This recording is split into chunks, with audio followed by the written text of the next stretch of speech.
Welcome back, No Stone Unturned. You know what it is. It's your girl, Francheska Gwenadette, and I have a very special guest in the building with me today. It's the Real Prophets R&B artist, Miss Aunitra is here with me. Welcome to No Stone Unturned, lady. What's up? What's going on? So happy to have you. You are so beautiful and well put together. Thank you. I tried. I am so happy that you came to No Stone Unturned. Girl, So welcome. I'm happy to be here, man. I've been hearing so much about it. I'm like, let me check my girl out. Come on, you are here. Wow. And let's dive in then. Let's dive in. get it, So, R&B artist, so happy about that. I Yes. love a woman who can sing her tail off, girl. It's a little different vibe. It's like, I can sing, but then, I wanted to come with my own twist of things. I'm not going to sit here and act like I'm a girly girl or whatever, but, Yes. I'm myself and I'm walking boldly in that this year, okay? Come on, I somebody. gotta do it. God gave me a gift and I'm going to walk boldly into the gift that He gave me. So, how old were you when you knew you could sing? I mean, I'm gonna tell you, this is kind of different because I don't even remember the age that I actually started, but I remember the day I actually started believing in myself through a lady that raised me. Mm-hmm. So yeah, I may have started to get into it some years, some age, but I can't tell you that, but I can tell you around the time and age for that when I started believing in myself. Now that's a word. Then once I started believing in myself, I started realizing what I like. Mm-hmm. Music. I started liking music. Then I'm like, well, why do I like it so much? Then I feel a tone. I feel my voice. Right. You know what I'm saying? Yes. Then I started realizing, like, oh, my mama was a singer, or then, oh, my dad used to love music. So I started really believing in myself, which made me get to know myself. That's good. And that's when I realized I love music. That's good. That's good. Okay, so let's tell us where you're from and where you started from. Are you from Louisiana? So I can't say I say I'm from Louisiana because I spent majority of my life here. Okay, all right. I was born in Puerto Rico, but with my mom, my dad's from Puerto Beautiful. Rico, and my mom, Mhm. they had their thing going on, had me, and life took a turn for my mom. Mm-hmm. She ended up having more kids. Okay. And we ended up in the system. Okay. But my mom was very, very young when she had me, her and my dad, you know what I'm saying? Mm-hmm. We went through a couple roundabouts until, we ended up in the system. Okay. My mom at the time was very young. She had me and my sister from my dad, and she had 3 other children from a man that she was dating. Okay. That was the son of the woman who ends up raising us to be who we are today. Wow, Yes. that's a story. Yes. And so, in that way of the way you were reared, does that kind of play a part in the way that you make your decisions today? Because you seem so confident. I mean, like you seem so Girl, bold. let I me tell mean, you. is that something you always had? No. Okay, tell me, because you seem. I got married really, really young. Like, Okay. man, I'm gonna tell you, my ex-husband, shout out to him because to be honest with you, You he's look the like a best. baby. Girl. Well, thank you, because look at you. Thank you. Girl, can't add up. But like, he was the one who really taught me the game. Like, Okay. we got married really, really young, so the people get married today, I be like, dang, I've been through all that. Like, Mm-hmm. ooh, I can feel those emotions all over again, especially when somebody going through. Right. But me and him went through everything at a very young age. And in that point of my life, I was so insecure about myself, wasn't happy with myself, didn't even know who I was. Mm-hmm. Girl, marriage will do a lot to you. It'll purge you tell of me. everything. That part. Depending on how you're going through it. But we taught each other so much going through it. Mhm. Hell on wheels, but we did it. Okay. For a long time, had 2 children out of it. And like, it was a long ride, but today, man, that's like my best friend. Yeah. Because we've been through so much, in life together, that we had to understand that the only thing that really matters to us now is our relationship towards each other to raise these girls. That part. And no, everything ain't perfect. It's like a brother and sister type vibe, man. Mm-hmm. He get on me if I'm going low, try to encourage me, and it's vice versa. That's Ain't good. nothing romantic. It's just us being family. Like his sister, his mom, all of them. I got a great village around my children.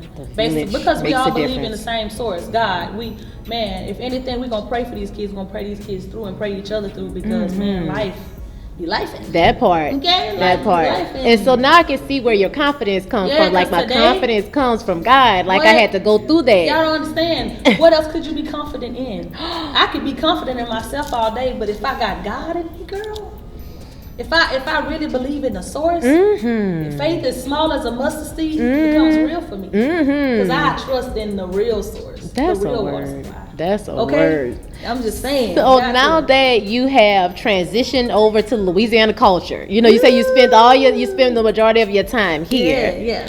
How has that impacted your music? Man, let me tell you, I'm Southern. It's like, that's all I can say. You like, can't get it the out lady you. who raised me, the love that she gave, man, I could cry telling you a story about it, because she just took these kids and she raised us like we was her own. We gave her help. That part. Girl, I stole her van. She took some kids and she loved us with the love of God, never gave up on us. Let me tell you, I went to her with a broke arm. Like, when she got me, I was frail. She basically just pumped me full of life. All of us. She was like, and she had her own kids. She had raised her kids. And she just decided, you know, she was going to do the same for us. And when I say, it took a long time for people to even realize we was foster kids. And they couldn't believe we was the same kids that they used to pick on. Because by the time she got us, man, we was totally different. Right. Until one of my cousins, because we did have some cousins that used to be kind of jealous of the fact that she took us in and stuff like that. But, like, if somebody yelled it out at school, she ended up with a foster child, and, like, my family, I'm telling you, like, they wouldn't have never known. Yes. Because that's how polished she had us up. We had the newest everything. Like, she just can't. But I'm going to tell you one thing. She didn't play by God. That part. I watched her slave up and down the halls, just praying and yelling out. That's why I believe in the fire prayers, old school prayers. Down in the prayer closet, down on your knees. Wailing. What? Full blown rock, you know? She did not play. Like, she believed in God. We had us in choir rehearsal. We had Bible study every Wednesday. Well, you gotta admit, like, that is the success story. Yeah. You know, and coming in the system and being, you know, foster care and things like that's what every foster child kind of dreams and prays for. You know, to find that family. Like that. You know, you go through other homes before you find that. You know. Yeah. And a lot of my friends and, you know, people in my family, when you realize you go through the system like that, you see things that you're not supposed to see. That's what made me grateful when the day she got us, because I had seen so much within that time. What you watch friends go through things, you have to make certain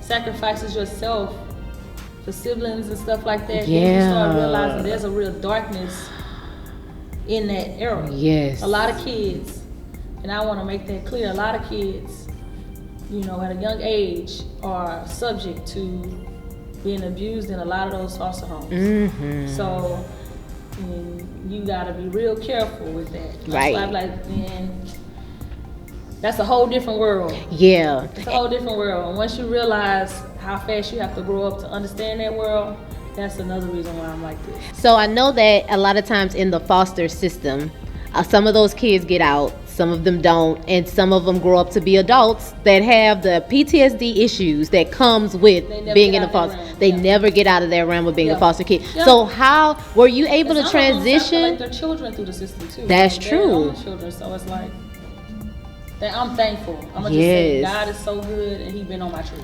That's a word. The whole time. When you start looking back at your life, you're like, man, He was there too. Yeah, it's just like one day at a time. One day at a time. So now we're in our music career. Okay. How did we get here? Like, what made you? First off, your confidence alone makes me want to just read into, like, oh, let me see what she got going on. Then I find out that you're an R&B singer, so I'm like, that's different. So what navigated you to this lane?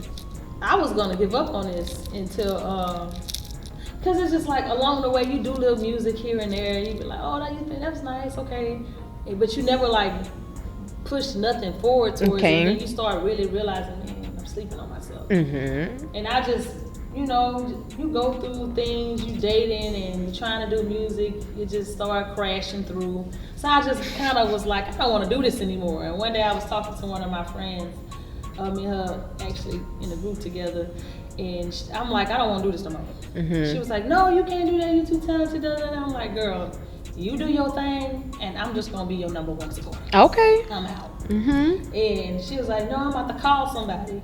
And then she called Joe, and instantly we started sending over our music and stuff, talking to him. He was just like, I'm gonna see what I can do, you know, in his managerial voice. I'm gonna call y'all. I'm gonna see what I can do. Right. You know? I'm like, okay, this nigga, this man ain't about to do nothing, you know. And you know, he started texting us, sending us music and stuff. I'm like, oh, I can really mess with this. And I started getting inspired by what they were sending me and just started writing instantly, you know. And sent him a video clip. He pressed the gas on it. That's Joe. Instantly, we was in the studio and we just started recording some stuff, and it's been good since. Okay. We just seeing what it do. Yeah. So your sound. What's your sound like?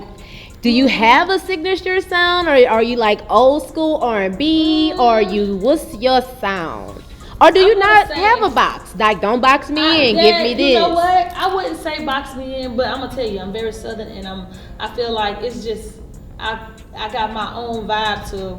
It's just whatever I sing, like whatever I feel in that moment, whatever era or time I'm in that moment. It's like I go with that. But I'm gonna say it's just really Southern.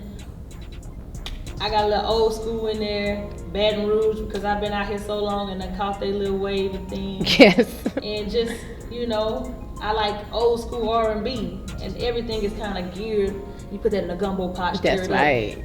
It's like that. That's right. That's right. It's giving that. So let's see, love music okay. I got some feminine, but a lot of dominant, confident stuff too. I love it. Because at the end of the day, with or without you, I'm gonna be good. Huh, bro? Because you know it's him. It's not you. It's him. Yeah, I know who I am. You know, like men will like, I need you all about me, and I'm all about him, and then maybe you can come in between that, depending on if you're all about him. You know what I mean? Right now, I don't really need it, so it's okay. That part. It's like whatever God brings my way, I'm with it. And right now, this is it. That part. So, what are some musical influences for you? Who are some people that you listened to and was like, that's whose sound I kind of. I like SWV, you know, 702. I even like the ski. I can go back all to the Temptations. I just like all types of music. And it can range to any, but I'm really stuck in the 90s right now. I love 90s R&B. R. Kelly, no matter what they say about R. Kelly. You're not canceling R. Kelly? I can't totally cancel. Maybe let's cancel his habit or whatever that was. But the music stays. But the music has to stay. The music stays. His craft is still his craft. We gotta respect that, because when y'all didn't know what was going on, y'all was listening to it. Yeah, and even when they did know, they still listen. They still. Y'all was going half on babies. You know, y'all was doing the remix to Ignitions. So, do you have any love songs like that for the girls, or are you pivoting into that direction? Because you know, it was just Valentine's Day just this past. Yeah, I got a couple of things, you know, that hit it for the girlies. I'm knowing that they just gotta take the time to listen to it. That's it. That's I it. It's gonna connect to you on all different type of levels, because it's just like I'm trying all type of things. Yeah. I just want to be versatile. Got it. So, do you get compared to the rap girlies? No, I hope not. Because I don't want to be a rapper at all. Okay, so that's why you stay in the R&B lane. Because there's some people, you know, we dance on the line these days. You know, from the rappers to the singers to the actors. I can have a little rap in there. Because you can do it. Switch it up, but I'm not a rapper. Got it. I'm gonna leave that. I'm gonna call girl. Can you come drop one for me? Drop one, a little one too. Got it. So in this R&B field, I know really like in Baton Rouge, the R&B game kind of belong to the men. Yeah. You know, kind of. You don't see, you know. You know what? Now that you're thinking, here I am. Here we go. It's me. It's one. Let it's me somebody. Because a lot of men do be trying to do the R&B out here. I didn't think about that. So now it's a field that, you know, because when we think about an R&B singer, locally is men sometimes, but you know, our women are holding down the gospel scene. You know, they hold down that scene. But I'm excited to see a female R&B artist come in the city. So what is your go-to? Do you do covers? Do you do some covers? I'm telling you, I'm just jumping out here, and all I did a lot of karaoke. What's your go-to? Well, shoot, I've been as far as Fat Cats up in New Orleans. And Okay. that went well. I posted it on my Instagram, so follow me on Aunitra, IZAUNITRA_. That But I part. got a little stuff on there where I'm singing in some places, and literally it's just a lot of recording. You know what I'm saying? Like, I go places and record a song, but I never stuck to it. But man, within the last year, I've been a part of a band. Wow. How's that? It's interesting. It went and it came. I learned a lot from it. Will I be doing it again? The right band, possibly. But my lane right now is getting some tracks out. I know that's right. Yeah, I know that's right. Because people bicker in bands. It's just like anything else. Tug of war. But so now you're in it. You're in the paint with Real Profit. Yo. How do you feel about that? What's next? Like, what are we doing? We pushing the pavement. The coach. I be like, put me in the game, coach. Shout out I'm me. gonna work. Yeah. I'm gonna get out there and I'm gonna do what I gotta do. I'm doing what I gotta do. So far, his direction kind of done kept me in the range that I want to be in without going out my box. So it's like I got a good head coach going on, and it's following the plan, following the game plan. Following the game plan. He know more than me. I'm gonna just take my advice and move on. Sometimes I might not like it. He gives me the time. But why you don't like it? I'm just saying, we can talk about it. Good. Come to a common ground. That's good. That's good. So if there was anybody in the game that I could kind of say, she got a sound that kind of sound like, who would that be in your? Like a little Mary J. Come on, Mary J. I like Mary J. Because she was authentic to her sound. It wasn't always like big, but it was just her way. Her And you vibe. know Mary when you hear Mary. Yes, because she mad and she about to tell you. Oh, she in love and she about to tell you. She about to tell you. Shoot, she ready to dance. That's Woo, right. I feel like it, She gonna do it all. So I just like how authentic she was to her sound, and it didn't change her that she wasn't the biggest, the loudest. She was just, this is me, this is what I feel, and I'm putting it out on the tape. I love that. So is there a particular sound or song that kind of like, that's the one I'm rolling with, like that's my favorite one? You say you do karaoke, so if you had a karaoke, what would be that song? Weak by SWV. I do that everywhere. But you gotta have vocals for that song. That's not a play song. I love that. Live is different than recording. Because recording, you just got the artist part of me, which is just, this who I want to be for this artistry. But when you get me live, I got church in me, so it's like I'm really singing. Yeah, it's a feeling. I gotta give the audience what it's supposed to feel. So. I love that. So if there was a little girl out there who say, "Mama, I really want to sing. This is what I want to do." What would be your advice to that girl? Do what feels good. Pray on what feels right. Because just because it feels right don't mean it's always the direction. That's right. That's good. You know what I'm saying? And just, if you like, you got to go for it. You won't know unless you try. Because that's one thing I went off of. Like, I'm going to just try it. And if it ain't, if it fails, it fails. Pick up and try again. Try something else.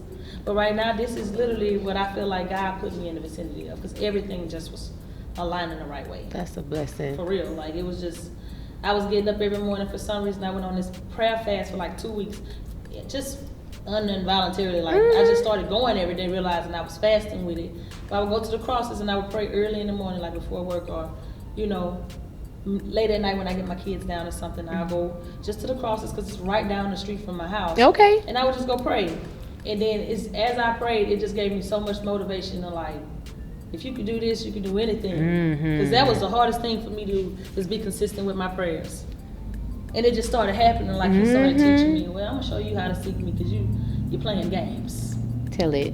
You're playing games. So, that's what I just started indulging more in seeking who he is to me without a church.